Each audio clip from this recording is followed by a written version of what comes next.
आपण सर्वप्रथम Chrome browser open करून घ्यायचे। क्रोम ब्राउझर ओपन केल्यानंतर सर्च बार मध्ये पासपोर्ट सेवा असे टाइप करून घ्यायचे। पासपोर्ट सेवा टाइप केल्यानंतर अशा प्रकारे इंटरफेस दिसेल।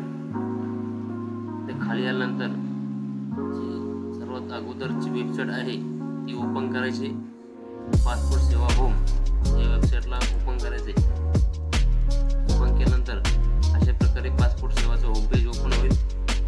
पेज ओपन झाल्यानंतर इथं खाली बघा खाली दिलेलं आहे new registration, existing user login, check appointment availability आणि ट्रॅक ॲप्लिकेशन स्टेटस असे ऑप्शन दिलेले आहे।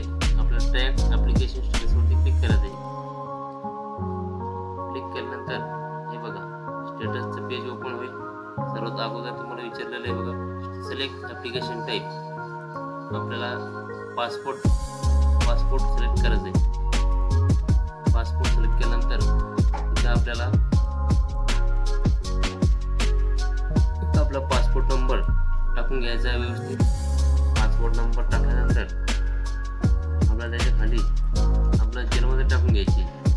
जन्मतारीख टाकल्यानंतर खाली दिलेलं आहे बघा ट्रॅक स्टेटसवरती क्लिक करायचं आहे। ट्रॅक स्टेटसवरती क्लिक केल्यानंतर अशा प्रकारे तुम्ही तुमचं स्टेटस बघू शकता। फाईल नंबर पण बघू शकता। हे बघा तुमचा फाईल नंबर काय आहे, जन्मतारीख, गिवन नेम, तुमचं नाव काय आहे, surname, type of application normal, तात्काळ केला तुम्ही नॉर्मल केलं सर्व दिसेल। ॲप्लिकेशन कलेक्टेड ऑन डेट कधी तुम्ही ॲप्लिकेशन केलं होतं आणि तुमचं जर स्टेटस काय समजा ॲप्लिकेशन स्टेटस अशा प्रकारे ते ॲप्लिकेशन स्टेटस दिसतं बघा। ॲप्लिकेशन स्टेटस दिसतं आणि तुमच्या पासवर्डमध्ये जर काय क्युरी आली तर अशा प्रकारे शो केस नोटीस अशा प्रकारे दिलं बघा। त्याच्यावर क्लिक करून तुम्ही शो केस नोटीस पण बघू शकता। काय serial number, letter, reference number पण येऊ शकतो, ॲप्लिकेशन नंबर अशा प्रकारे तुम्ही पासपोर्ट स्टेटस बघू शकता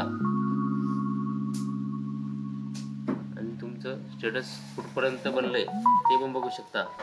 अशाच नवीन व्हिडिओसाठी चॅनल लाईक करा, सबस्क्राईब करा।